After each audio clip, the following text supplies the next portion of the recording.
Congressman, thank you so much for coming out today. I'm Irina Alexander, Chair of Students for Sensible Drug Policy's Board of Directors. Students for Sensible Drug Policy's Board of Directors, and an issue that vastly impacts every other issue that's been talked about today: immigration, environment, the economy, human rights. I mean, any single issue, you can always connect back to the war on drugs.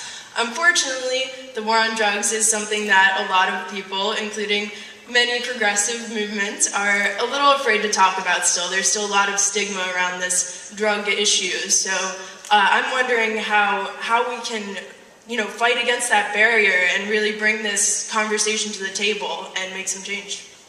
Well, one of the things when you want to talk about the war on drugs, you've got to talk about how you don't try to address a medical issue within the frame of a war. Rarely is war.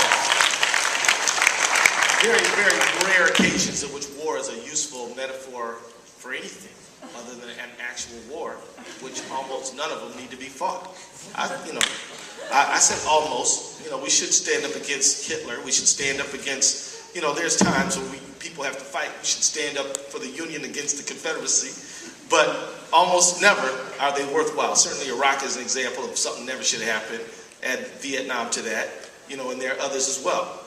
So this war thing has got to be gotten away with. Look, people who are addicted to drugs are dealing with a medical issue. You cannot incarcerate your way out of a social and medical problem.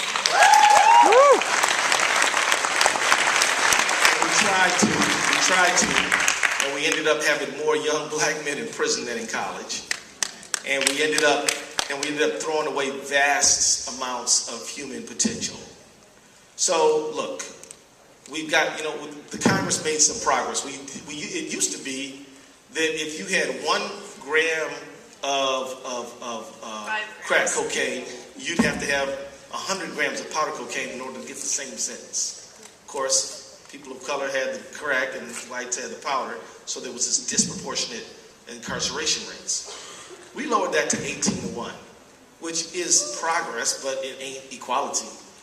So, and then all over the country we got these felon disenfranchisement laws that make it so that you can't vote if you've had a felony, or you can't vote till you're off paper.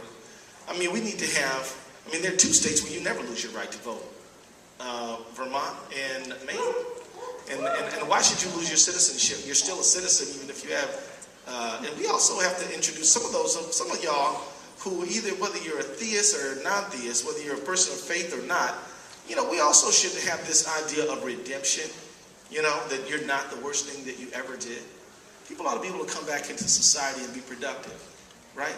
So fight for this idea. Talk about the enormous expense. Talk about the moral implications of denying redemption. And ask people why they're into this punitive thing where they just want to stick it to people forever and ever and ever. And so it's tied to this idea of one America. It's tied to this idea that we're all in this thing together. So thank you for asking that. Keep up your battle, and no, let me just stop my own. See, I make mistakes too. Keep up your struggle, and count on me to help you with that. Thank you so much. Yes, ma'am.